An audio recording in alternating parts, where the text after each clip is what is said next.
I wish Hamas had been more tactful.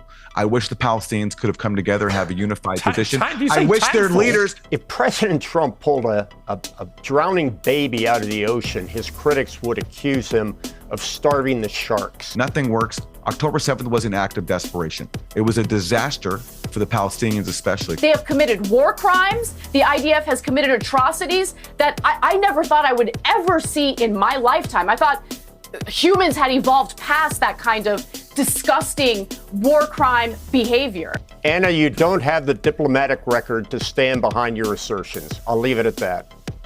Do you have a diplomatic record? What's your diplomatic record? I'll say this. Hamas, today, they released Alon Ahel, I wrote this down so I wouldn't forget, a 24-year-old musician and pianist. In exchange, Israel has released Nabil Abu Hadir, who murdered his own sister for suspecting she was an Israeli agent. Hamas tried to actually moderate its position. And people laugh at this, but you can look at the record. Hamas today released Elchana Bukhat, a 32-year-old party producer and musician, a married and father of a 4-year-old boy. In exchange, Israel has released Bahar Badari, who in 2004 was responsible for a suicide terrorist attack which killed 11 Israelis, including 2 Muslims. The precious, innocent Israeli government has only done the right thing and only the right thing. But that's just not true. Their spokesmen are saying that Hamas will not disarm and, in fact, will be the core of any future Palestinian army. They leveled Gaza. They literally have 10,000 people missing in Gaza right now as we speak, presumed dead, trapped under the rubble. Is the most successful failed assassination attempt. You know, it's laughable to hear him talk about deserving a Nobel Peace Prize as he's ramping up a war with Venezuela under false pretenses. The fact that Donald Trump did not receive the Nobel Peace Prize is a damning indictment on the state of the Nobel Peace Committee. But what's up, everybody? Welcome back to another Piers Morgan Uncensored, and we're talking once again Israel and Palestine, or Gaza, Hamas, doesn't matter, right? We're talking about this because we just signed a ceasefire agreement that's very, very tenuous at this point, and it's kind of teetering on the brink. A lot of people, they just have absolutely no faith that this thing is going to go through. We've already signed a ceasefire agreement not that long ago, and now you've got all these liberals refusing to give Donald Trump the credit for getting it across the line. But once again, it's a wait and see game here. Wait and see what's going to happen. Who is going to violate this ceasefire first?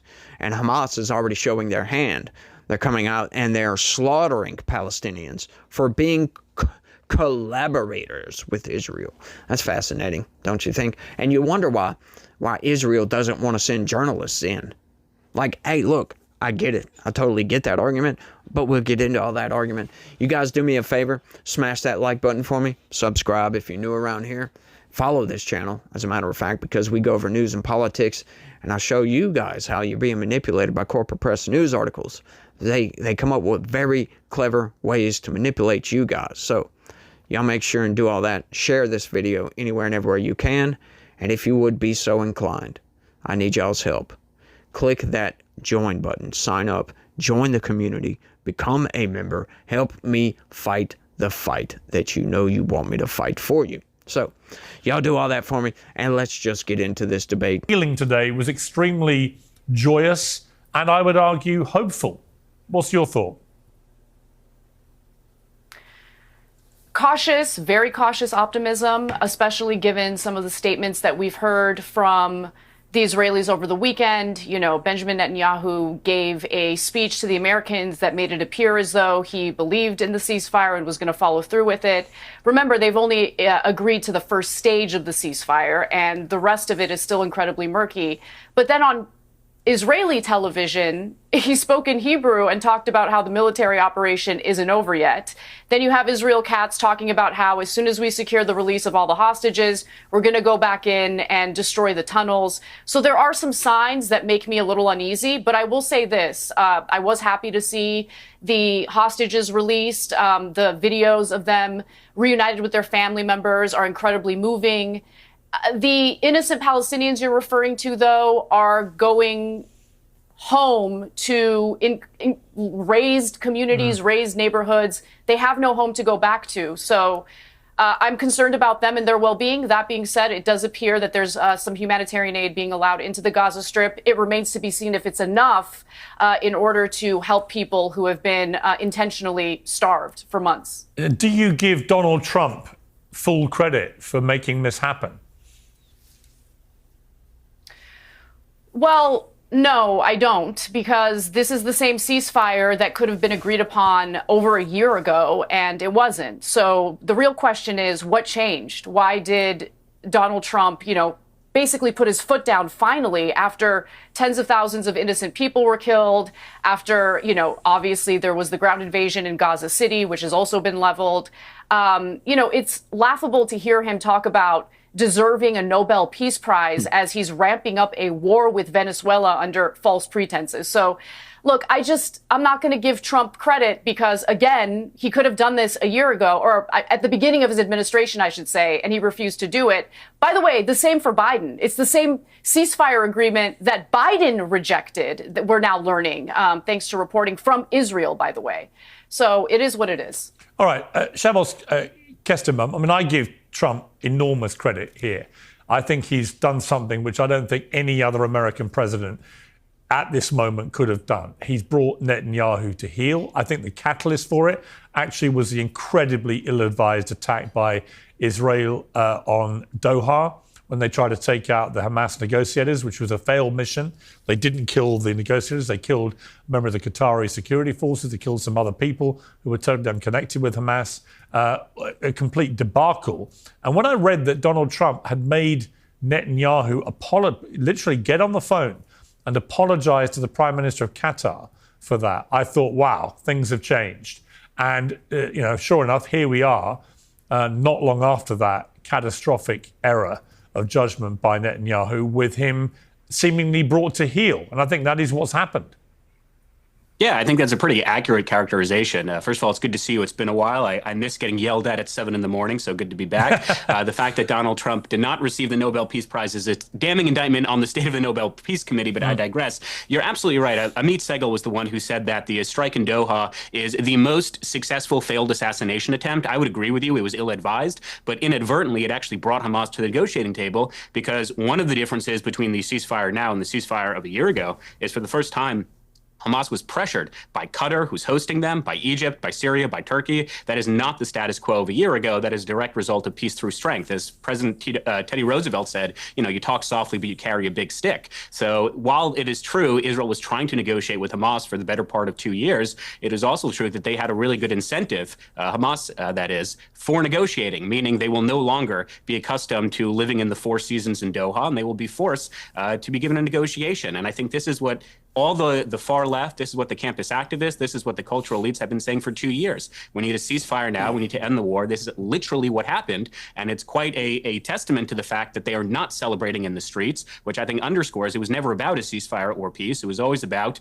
the actual genocide against the Jewish state, which occurred on October 7th. If it wasn't about that, then how come all these peace-loving activists aren't encouraging Hamas to surrender immediately? I kind of agree with Anna. This deal could have been done on October 8th had Hamas simply surrendered and released the hostages. Unfortunately, through human agency, they decided not to. Yeah, General Kimmett, from a military perspective, it seemed to me that the Doha attack backfired spectacularly for Israel, and it also enraged all the leaders of neighboring Arab countries. And I think they were all on the phone to President Trump and telling him this has crossed a line.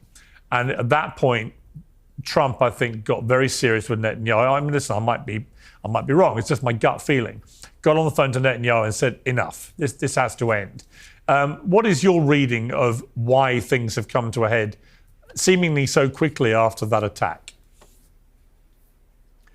Well, I think Shabbos was right. In many ways, it was the most successful failed attempt around.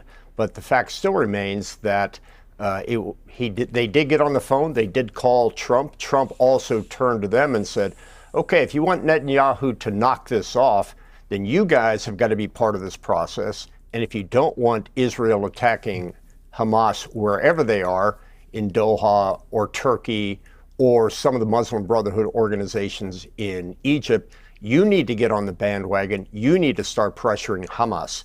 So He's right. This was the most successful, unsuccessful attack, because I think what it did, it not only pressured Israel, but it also pressured the Arab leaders to start clamping down on Hamas and get them to the negotiating table. So there you have it, folks. There's both sides of the equation right there. I love how Anna Kasparian, she just, once again, refuses to give Donald Trump the credit. Why is that? Why? Oh, because this is the same basic plan that Joe Biden proposed. Well, hang on, Joe Biden didn't propose this. Joe Biden refused this, and so did Netanyahu. Oh, Hamas agreed to it. Well, I wonder why that is. I wonder why.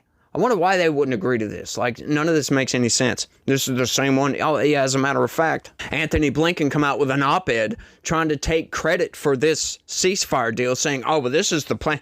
No, there were some minor changes to this, but I wonder why this wasn't agreed to. It's because Joe Biden is an uninspiring figure, and everybody in his cabinet was an incompetent fool. They were all incompetent. We saw how the administration ran. They failed at pretty much everything they did. They were not even attempting to stop the war in Ukraine. They just wanted to fund that until the end of time.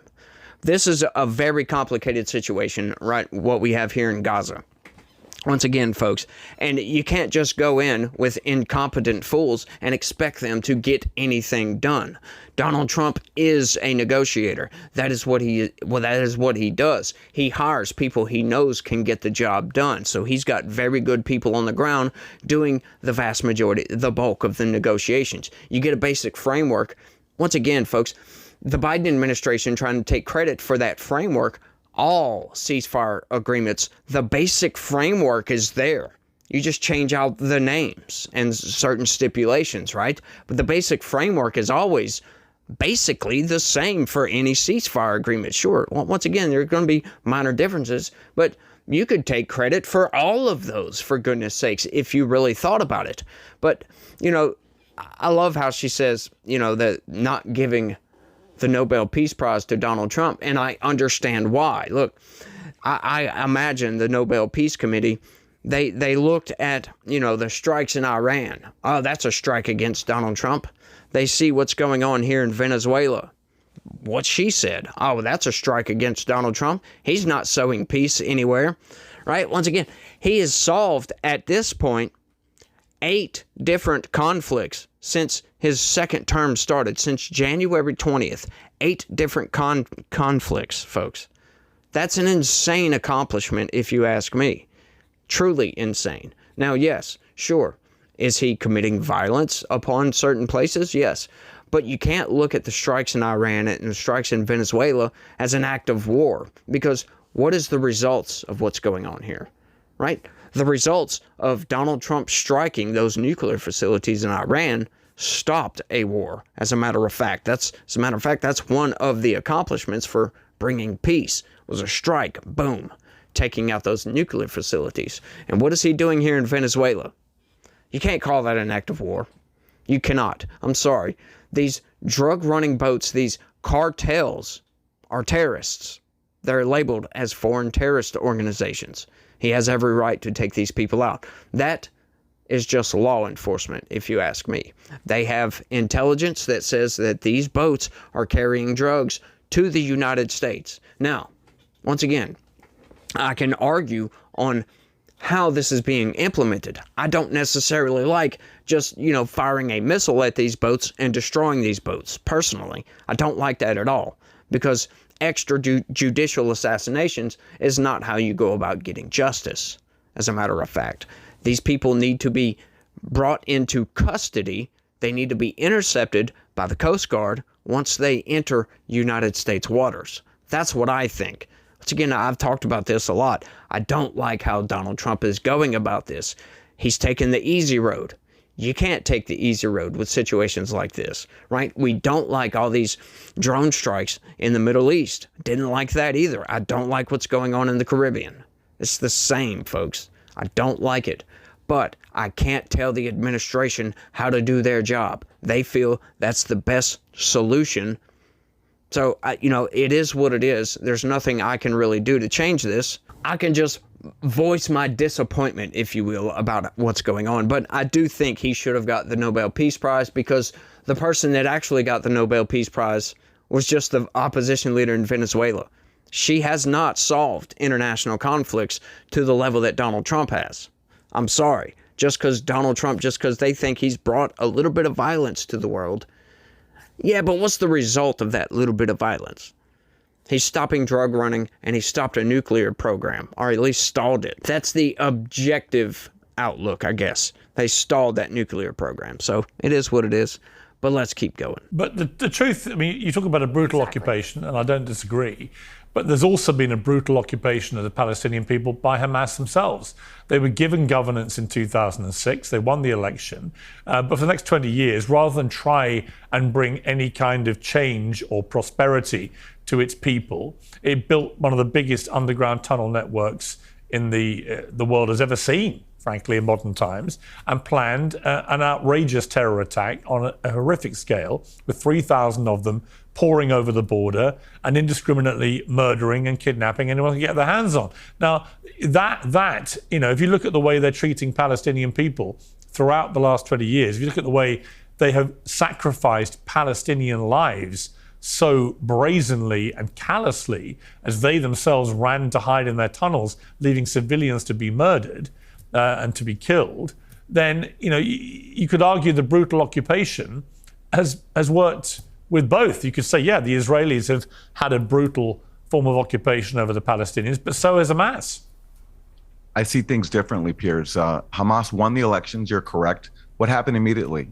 Israel put Gaza under a complete siege, to the point where Israel was counting the calories inside Gaza that it would let every Palestinian in Gaza consume without having a full-blown starvation crisis. The idea was basically to punish the Palestinian people for voting the wrong way, for electing Hamas. And why did they elect Hamas? Is because the alternative was the Palestinian Authority, which is corrupt and had become a collaborator with Israel in the farce of the so-called peace process, which was simply just an excuse for Israel to steal more Palestinian land. So in that context, Palestinians elected Hamas. Israel responded by putting Gaza under a complete siege, where Gaza had absolutely no hope to rebuild. Israel was in control of everything that came in and out, even banning things like chocolate. Hamas tried to actually moderate its position. And people laugh at this, but you can look at the record. It's true. And someone like Gershon Baskin, who's an Israeli negotiator, can confirm all this. Hamas leaders started talking about accepting a long-term truce with Israel. Then they started even saying we'd accept a Palestinian state in a very historic compromise. We'll accept a Palestinian state in just 22% of our historic homeland, the West Bank, Gaza, East Jerusalem. So Hamas was far more moderate on the two-state solution than any Israeli leader, because unlike Israeli leaders, Palestinians were saying, we'll accept a state within the internationally recognized borders of Israel, pre-June 1967. What did Netanyahu say? He said there'll never be a Palestinian state because Israel insists on keeping these major West Bank settlement blocks full of fanatical settlers from Brooklyn, where I am, who terrorize Palestinians and steal their land and water. So Hamas also tried nonviolent protests with the Great March of Return. That was a massive march of people who went to protest nonviolently, as all people around the world told Palestinians to do. What did Israel do? They gunned people down with US-made weapons, maiming people, killing journalists, killing nurses, killing disabled people, maiming people, and telling Palestinians, no matter what you do, we're going to control you and make your lives impossible. That's the context in which October 7th happened. Okay, so this guy's just an outright lunatic. This is just Hamas propaganda, once again, just like that lady from yesterday. I love how he says, oh, Israel punished the Palestinians for voting Hamas into power. Well, of course, it's a freaking terrorist organization hell-bent on the destruction of Israel. What do you think they're going to do? Just to allow them to take over and just reign over everybody? No, of course not. And we see what they do. Once again, this is completely one-sided right here. Every time Israel tries to help these people, what does Hamas do? They take food aid. They take all this other stuff away from these people. They get resources like, I don't know, plumbing pipes, and they'll build bombs with this nonsense and build rockets to lob at Israel instead of fixing the plumbing in Gaza for the Palestinian people. What do? They create terrorism, folks. Of course they're not going to do that. Of course, when you have a large protest that gets violent towards the IDF, of course they're going to start shooting people. Once again, because we know that Hamas, these people are just blatant terrorists and they don't care. They will strap bombs to 9-year-old kids and send them off to a food line to go destroy IDF soldiers.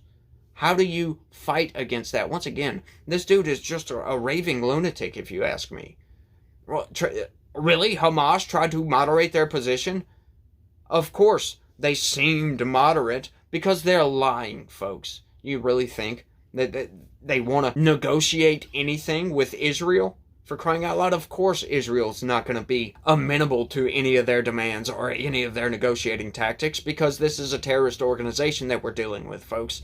That is, once again, hell-bent on the destruction of Israel. I love how they'll make the argument here in a little while that, Hamas, they took out the little part in their charter where they said they're hell-bent on the destruction of Israel. They took that out. So, do you think that changed their minds just because they took it out of writing? Oh, all of a sudden it makes it okay. That's basically what they're arguing here, because they're telling us outright, oh, we're not terrorists anymore, we're trying to moderate our position. Yes, we're not going to bide our time and wait and build up our forces to commit October 7th, essentially. Like, that is the result of negotiating with Hamas. And these people, they're trying to say Hamas are the good guys over here. Like, it's just truly insane, the arguments that these people are making. But there's more of these arguments, folks. Let's keep going. Let me just get your reaction to that, first off. Ultimately, whatever you want to call it, brutal occupation, Israel, doing what it's been doing for security reasons, however you want to phrase what's happened, what is indisputable is that the Palestinian people in Gaza have lived in a way which does not afford them the same human rights as its immediate neighbors in Israel. First, do you accept that? And second, do you accept that to ever get to proper peace, the Palestinians are going to have exactly the same human rights that you enjoy and I enjoy?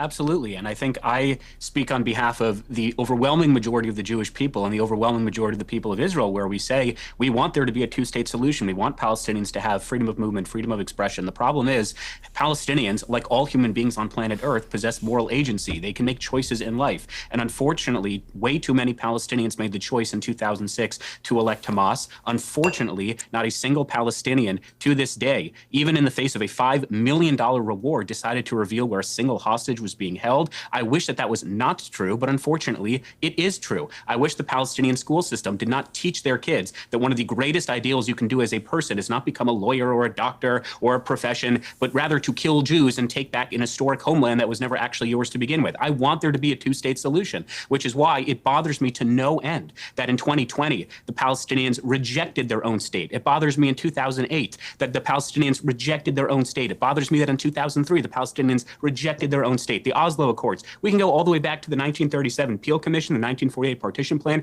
It bothers me to no end. So I want there to be a state for the Palestinian people, but it is also true that it is the responsibility of any head of a nation state to ensure the protection, safety, and security of their own populace, their own society. Bibi Netanyahu, or whoever the prime minister of Israel will be in the future, has one responsibility, and that is the protection of their own people, in the same way that the Palestinian Authority in the West Bank and Hamas in Gaza have one priority, and that is the protection of their own people, which again, it bothers me that Hamas, given the fact that they were given $50 billion in international aid since 2000, they were given more aid per capita than the Germans were given under the Marshall Plan. They have not built a single bomb shelter. They have not built a single school that is free of political and religious indoctrination. That bothers me to no end. But still, the Jewish people, as we pray 3 times a day in synagogue, we pray for peace. We pray for there to be a two-state solution. And I know Anna does not like when I speak for too long because she thinks I filibuster. So I'll close by saying 20 more seconds. You do. Today, Hannah, wait. I'll say this. Hamas, today, they released Alon Ahel. I wrote this down so I wouldn't forget. A 24-year-old musician and pianist. In exchange, Israel has released Nabil Abu Hadir, who murdered his own sister for suspecting she was an Israeli agent. Hamas today released Elchana Buchat, a 32-year-old party producer and musician, a married and father of a 4-year-old boy. In exchange, Israel has released Bahar Badari, who in 2004 was responsible for a suicide terrorist attack which killed 11 Israelis, including 2 Muslims. So I wish that that was not the case. I wish the Palestinian people would rise up against the Islamic dictatorial regime of Hamas. Unfortunately, that has not happened. But nevertheless, Israel puts a priority of life over death, something that Mohammed Dif, one of the commanders of Hamas, used to say was one of our weaknesses, that we loved life, whereas he loved death. But nevertheless, we will continue to fight for peace in all the ways that we can. And that's why I'm so proud to be Jewish. I'm so proud to honor the 915 Muslim and Christian and Jewish soldiers of the Israel Defense Forces who, in the midst of unprecedented adversity, have taken as many means as possible, more unprecedented means than any other Western country, to defend innocent life, both in Israel and in Gaza. Okay, so that, folks, is propaganda in the opposite direction. Most of it's true, but once again, it's kind of skewed, and it's not looking at the Palestinian side of these issues. Like, a lot of people say that the Palestinians have been occupied. Yes, of course they've been occupied. They lost the war. In what situation in the world, once again, does a conquered force get to dictate terms to the conquering force? That doesn't happen, folks. That absolutely doesn't happen. Now look, in the United States, when we conquered the Native Americans, that situation, it's kind of worked out for the better. They weren't terrorists. Maybe at the time they were, but they moderated their position. They understood that we won. And we can coexist peacefully with these people. This ideology of Hamas, right? If Native Americans still held that type of ideology that Hamas does, that, their founding charter says that they're going to destroy the United States by any means necessary, these people would not be American citizens. They would not have all the same rights that we do. These people would be oppressed. They would be in an open-air cage, right? An open-air prison, or whatever the hell you want to call it. You cannot operate, you cannot have terrorist cells just operating freely within your country, right? That's what we have going on here. I think, to be honest with you, Israel takes it too far sometimes, right? With the whole occupation nonsense and taking up more land and more land and more land and more land. Look, they need a space where they can live. That's the nice thing to do. But once again, Israel does not have to do this. They do not have to give these people this place to live.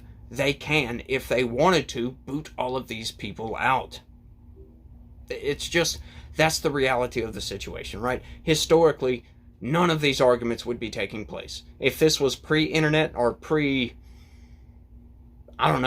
World War II, before news media became so widespread, that's exactly probably what would have happened, folks.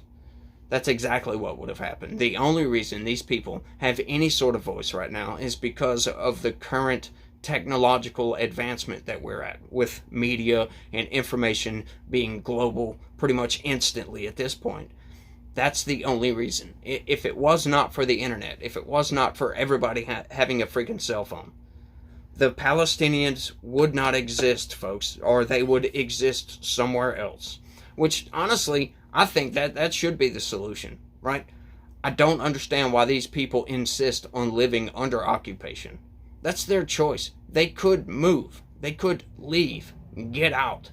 They have open ocean access, for crying out loud. They could make boats and go somewhere else, become a citizen of some other country. But instead they choose to live under Israeli occupation. And once again, folks, they could be, Israel could be amenable to the Palestinian people. There are Muslims living in Israel right now that have all the same rights that are Israeli citizens, for crying out loud. They get to walk around, go to work, do their thing, have all the same rights as everybody else. You know what they're not doing, those people? They are not lobbing rockets into Tel Aviv. They are not lobbing rockets into Jerusalem. They are not lobbing rockets. They are not strapping, bombs to 9-year-old kids and sending them on their way to go blow up IDF soldiers. They're not doing any of those things. They are living peaceful lives. They're just doing their thing. Right? Once again, the Palestinian people overwhelmingly voted for Hamas against the Palestinian Authority.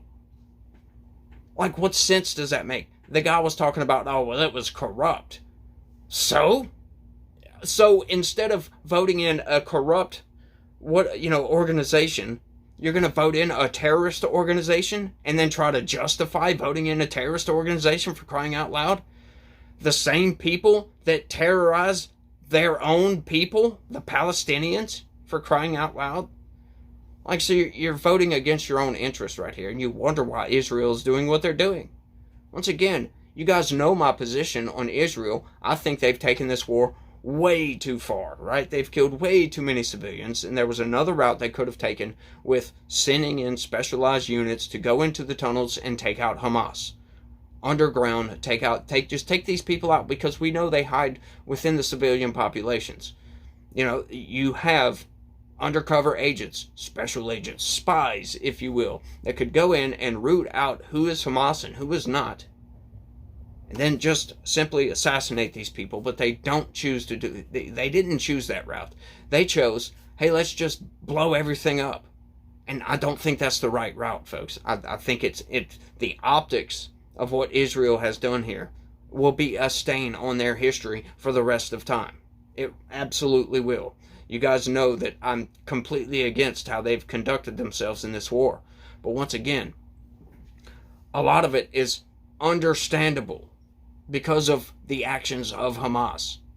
October 7th was completely unjustifiable, and I don't understand how people can get out there and try to justify it, which this guy does, as a matter of fact. You know, at least Anna Kasparian has the wherewithal to completely condemn what Hamas has done. I mean, she's a good advocate for the Palestinian people, but just let it be known that those same Palestinian people that you're advocating for voted for Hamas to conduct October 7th, basically. When you vote for a terrorist organization, don't be shocked when you get terrorism. That's all. Let's keep going. Well, I mean, that's a decision for the people of Israel to make. I'm often reminded of Winston Churchill, who was thrown out of office after helping win the Second World War. So there comes a time when every leader of every nation has proved his usefulness, and not only does the country want to move on, they want to move on with new leadership. I mean, look, they're saying the same thing about Trump. You can say whatever you want about President Trump, but the fact remains, his critics, if President Trump pulled a drowning baby out of the ocean, his critics would accuse him of starving the sharks. There comes a time when the leaders have to move on. You know what? People will laugh at that, but that is so true. I took on Bernie Sanders yesterday because I looked at his feed on X. He's a very active poster. And in the last 7 days, he's posted 16 anti-Trump sentiments, right? But he hasn't mentioned what may turn out to be one of the most consequential deals in Middle East modern history. He hasn't mentioned it. It's like it hasn't happened. And the reason he hasn't mentioned it, General Kimmett, is he cannot bring himself to say anything positive about Donald Trump. And so he'd rather ignore this extraordinary global event unfurling on everyone's television screens. He'd rather just pretend it isn't happening because he would feel compelled to say something nice about Trump. And that is how ridiculous the Trump hysteria and derangement syndrome has got with people. Well, right. And then there's this other group who makes this fatuous argument about, well, this should have happened long ago, but President Trump didn't want to do it long ago. It's ridiculous. Having been involved in diplomatic negotiations when I was in government, it's literally confirmed. Sometimes it is simply that the moment is not there. All the pieces need to fall in place, whether 2 years ago, a year ago, Hamas was not ready, or Israel was not ready, or the international community was. The pieces have all got to come together before you can come up with an agreement. And this retrospective fantasy argument, it's great to say because it's unprovable. Oh, this could have happened 2 years ago. Again, blaming Donald Trump for starving the sharks. It's a ridiculous argument. And it's an easy argument because... Are you saying that an Israeli negotiator who was part of the negotiations is just making it up? Or is that what you're saying? So the Israeli negotiator who was in on these negotiations, are you saying that he's making it up? What I'm saying is, I'm not sure Hamas agreed with him, but the fact remains is it's an unprovable assertion, and one data point Hamas accepted the ceasefire prove your argument. even during the Biden administration. Okay. I hope that makes you feel better. No, but tell me, I just want to know, it doesn't make me feel better, actually. I just want to know, do you think the Israeli, who Aaron Mate referenced earlier, who said that Hamas had accepted the ceasefire deal even under Biden, thank you, Aaron, under Biden, even Biden rejected it. The biggest obstacle to that ceasefire, which could have been achieved literally over a year and a half ago, okay, was Israel. They did not want to stop the war in Gaza. And in fact, they continue raining terror on Palestinians in the West Bank. Like, do we live in a fantasy world? Like, what are we doing here? Can we at least acknowledge reality? And if you love Trump, you love Trump. Go ahead and love Trump as much as you want. I don't really care. But I want the facts to remain. I want the facts to be aired on this broadcast instead of pretending as though Trump has been like this great peacemaker. By the way, as Israel continues fighting a seven-front war, as Trump himself, with his administration, plans for ground operations in Venezuela as we speak, like, what are we doing here? Well, what we're doing, surely, Anna, you don't have the diplomatic record to stand behind your assertions. I'll leave it at that.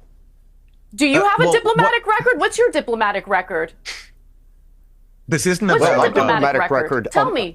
Among other things, I negotiated the end of piracy operations that were off the coast of Somalia, which saved hundreds of innocent people from being kidnapped. The country we're still bombing. We've been bombing for like decades.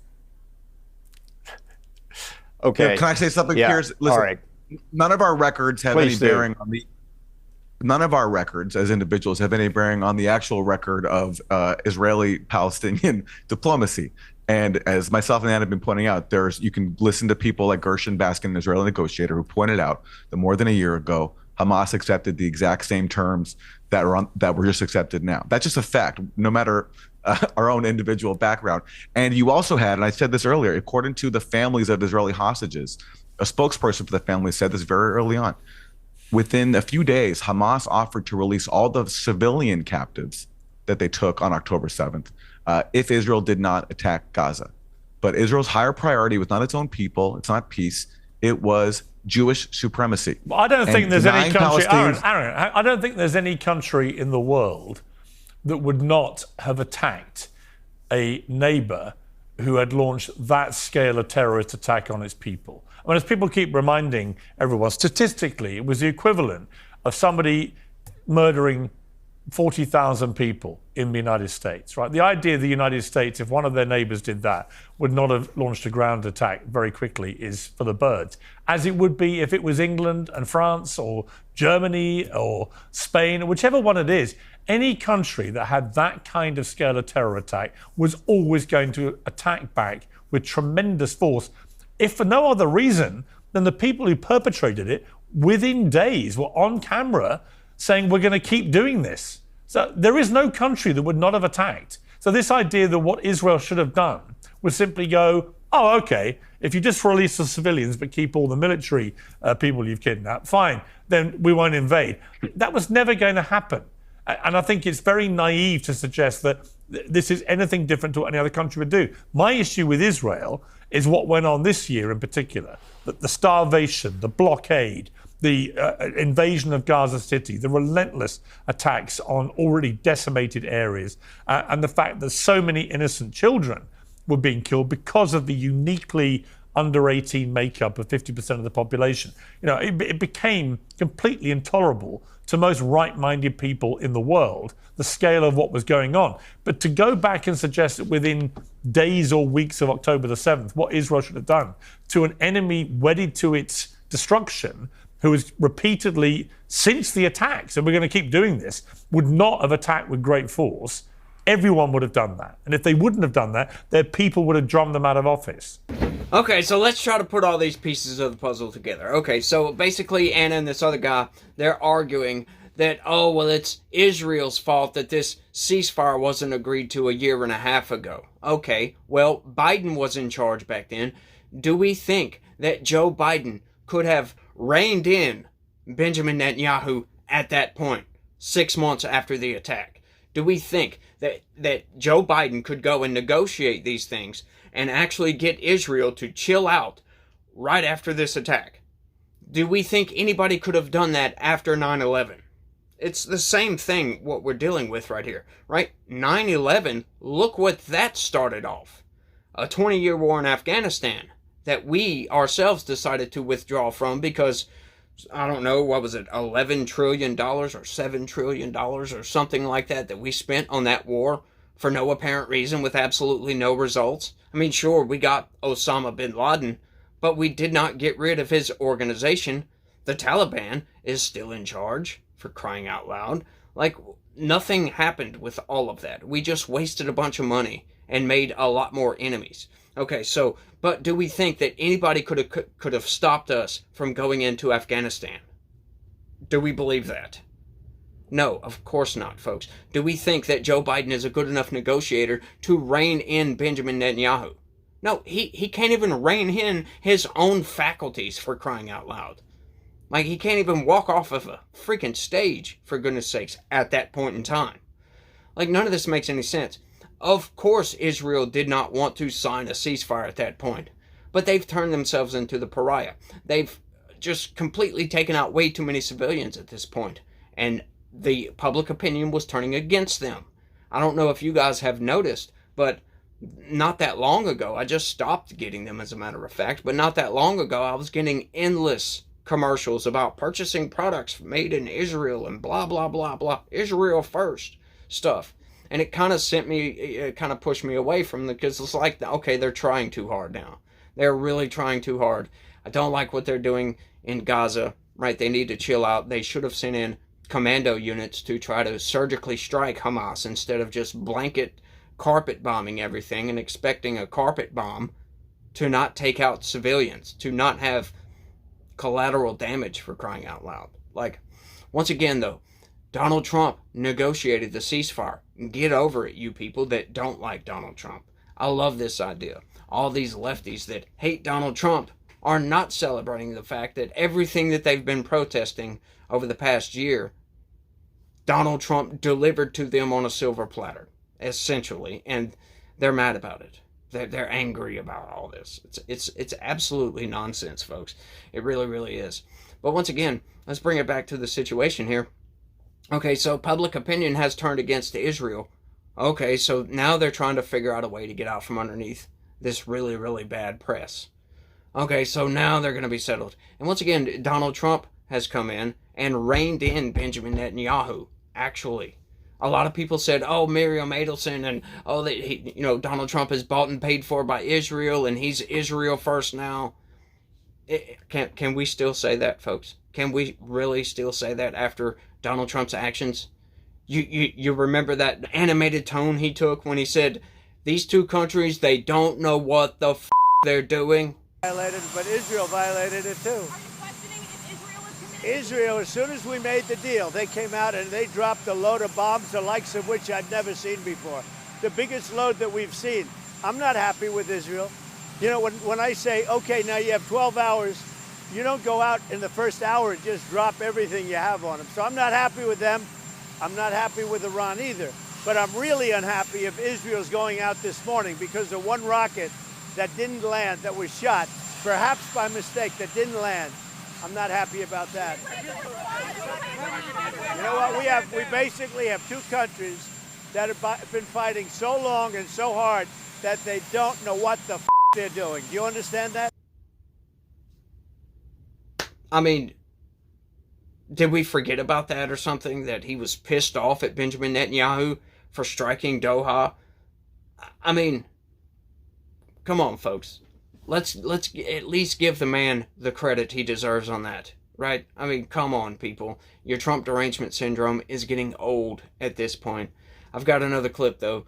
Let's keep going. Advocating. They wanted Palestinians expelled. They wanted to take the land in Gaza and the West Bank. And Trump has made it absolutely clear, no annexing of the West Bank, and the Palestinian people will be allowed to return to their, albeit destroyed at the moment, homes in Gaza. And we're seeing already many, many hundreds, if not thousands of Gazans going back to the rubble of where their homes were to try and now rebuild their lives. That is a repudiation of the aspiration of people like Smodrich and Ben-Gvir, whose rhetoric has been increasingly one of kick all the Palestinians out and take the land. So, I am cautiously optimistic by the fact that that is happening, because that is going against what the more extreme Israelis would like to happen. And I think there are extreme people on the Palestinian side, like Hamas, for which peace will be the last thing they want as well. Well, except they have no power. And I'll just make this quick because I've spoken a lot now. Yes, it's a repudiation of the ultra extremists, but that doesn't make it not extreme, because are Palestinians offered any path to self-determination in this plan? No. All it says is we recognize this as your aspiration, which is like telling a starving person, I recognize that you're hungry and you aspire to have some food. We're not going to actually offer you any. And that's what this plan is. That sounds extreme to me. It sounds extreme to put people under one of the most brutal military occupations in the world and longest running and say, you have no path to your own freedom.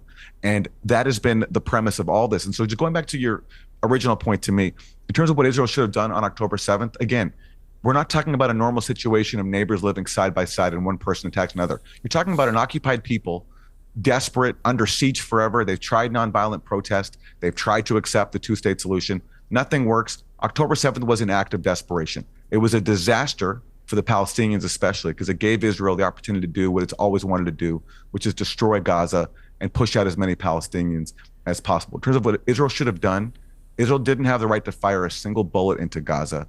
It had the obligation to end the occupation and the siege, and then negotiate a peace that recognizes Palestinians. Yeah, but that's where we disagree, because what you're ignoring there is that it was literally in Hamas's original founding charter, which they changed. Okay, but their original it's also meaningless. Their stated aim was to destroy Israel, and their clear stated intention on October the 7th was to kill or kidnap as many innocent Israelis as they could get their hands on. So you're dealing with a nihilistic terror group who created a tunnel system for 20 years to hide in, to sacrifice their own people when the shooting started. So I don't deny for a moment that there was an occupation of the Gazan people that should never have been happening. But I also don't deny for a moment that Hamas wanted to destroy Israel and everything it stood for. And so, this is a more nuanced picture than I think you want to give it credit for. But look, I've got to bring in a very quickly respond to that. In the charter of Netanyahu's party, Likud, which is from 1977, it's also in their charter that from the river to the sea, there will only be Jewish sovereignty. Okay. Has anybody asked Netanyahu to change his party's charter? The difference is his party has power. They're one of the most sophisticated and powerful armies in the world, backed by the world's top hegemon. Palestinians living under occupation, besiegement, have no power at all in this equation. I wish Hamas had been more tactful. I wish the Palestinians could have come together and have a unition. I wish their leaders. I wish their leaders. I wish their leaders. I wish their leaders. Aaron, let's be clear. It's not a question of them not being tactful enough. They committed one of the worst terror attacks of modern times. What's tact got to do with it? I mean, this is just how deranged these people are, right? Once again, the conquered people do not get to dictate terms to the conquerors, for crying out loud. That is their land. They fought endless wars. I don't know how many wars at this point. I think it's like 6 or 7 wars to keep their territory, fighting for their own freedom. And the conquered people do not get to dictate terms to those, right? Once again, if it would not be for the ideology of Hamas and the terrorism, right? So what if you have to live under occupation for a little while? If you can show you can peacefully coexist with these people, I can guarantee you that occupation will come to an end. It will be resolved. You will get your full-on rights. These people, they don't want to peacefully coexist with Israel. They don't want to assimilate into Israel. They want their own state. And once again, you have to fight and win wars. Freedom, once again, I'll say it. I know it sounds kind of cliche, but freedom is not free. You must fight for your freedom, and you must win your freedom. You cannot whine your way to freedom. You cannot gripe your way. You cannot Karen your way into freedom. It does not matter how much whining and bellyache and gnashing your teeth you do. You're not going to get freedom that way. I'm sorry. You got to fight for your freedom. I'm sorry. Look, you guys lost the war. You will not be able to make an army that will be able to stand up to Israel. So the next best solution is peaceful coexistence with these people. Assimilate. Allow Israel to take over and rebuild everything, assimilate into their culture peacefully, for goodness sakes. I mean, these people are lunatics, man, thinking that, oh, it's all Israel's fault. Everything is Israel's fault. I'm sorry. They won the war. That's all we can say about that. Look, we can criticize Israel, and I've got many, many criticisms for Israel. But there is no world in which I take up it at all for Hamas. And there is very, very little compassion that I have for the Palestinians that voted for what they've got, basically. That's what they voted Hamas into power. They're the ones that chose that, right? I don't care. Look, you can fight through ballot. You can fight corruption through the electoral process, for goodness sakes. You can fight against that. You cannot fight a terrorist organization through peaceful means, essentially. You can vote out corruption, right? You can vote out the Palestinian Authority. You cannot vote out Hamas. You can vote them in, but you cannot vote them out. Once again, you don't deal with fascists at the ballot box. You've got to take these people out. And, I equate this essentially to, to basically make the case for Israel on this. After October 7th, going back to what they were talking about earlier, is that he literally said that Israel did not have the right to fire one single bullet after October 7th. Like, are you kidding me with that? So let me get this straight.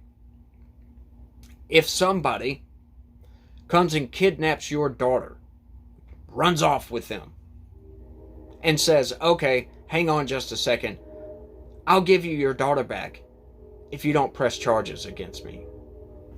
Like, are you kidding me with that? I mean, are we really going to agree with that? We might tell them we're going to agree to that, but we're going to make sure that the FBI is going to be hiding off somewhere to make sure and get these people. That's what we have going on here, essentially. Like, are you kidding me? You're not going to get away with this. You're going to suffer the consequences for launching this massive terrorist operation into their country, kidnapping their citizens, killing many of their citizens. You're going to have to pay the price for that. And it's completely understandable why Israel wanted to completely eliminate Hamas. They just underestimated Hamas. They underestimated their size. They underestimated their resilience. They underestimated Hamas just generally, just outright. They overestimated their own ability to be able to do this. I still think surgical strikes, right? If you have to get, like, I would be fine with this, and I know this may ruffle some feathers, but I would be totally fine with getting some of our Rangers or Navy SEALs or something to work with the IDF to go in and eliminate Hamas. I would be totally fine with that. Some kind of cooperation here, right? Like a joint operation between the United States and Israel. I'd be fine with that as long as you minimize civilian casualties. Pretty much zero civilian casualties. That's what I would ask for. I know you're probably not going to get that, but you're definitely not going to get 60,000 civilian casualties. That's for sure. That's what they should have done. I would have been fine with that. That would have been totally okay, because you're rooting out this, just evil ideology that wants to wipe Israel off the map. You cannot coexist with people that want to take you out of the game. And this harkens back to what's going on in this country with these leftists, these Democrats, these liberals. Now, I'm not even going to say far leftists, because the ideology is the same. Whether you're far left, the only difference between a liberal and a far leftist is the fact that these far leftists, they choose violence, and most of your liberals don't. But there is no daylight in between the ideology, the underlying factors that send these people out to go take out people like Charlie Kirk and send all these death threats to everybody and cause all this violence. It's insane what's going on in this country, folks. It's insane what's going on around the world. It's insane that humans cannot peacefully coexist with each other. They cannot get over differences that, hey, look, there's this country over here and they practice things that we find abhorrent. But they're not bothering us. Once again, as long as we don't bother each other, that's not how the world works, does it? It's not how the world works, but it should. It absolutely should work that way. but it doesn't for some reason, because people, they want to force you into their own beliefs. And, we just don't deal with authoritarians in the same fashion as just peaceful coexistence. Let's just try to work out our differences here. It's insane, y'all. It's insane. I don't have any solutions. I mean, except for the one I've already given out. But, it's too late for that. We're going to see how this peace works out. And you guys let me know what y'all think about all this down in the comments section. That's all I got, y'all. That's it. Y'all don't forget to smash that like button for me. Subscribe if you're new around here. Share this video anywhere and everywhere you can. Click the join button. I really need you guys to help me out on that. I really do.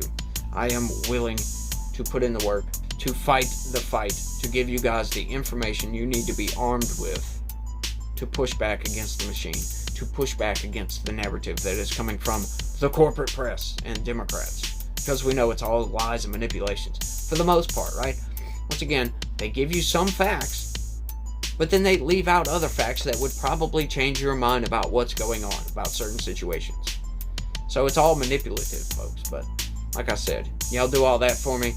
And you guys remember that God has a plan for everybody.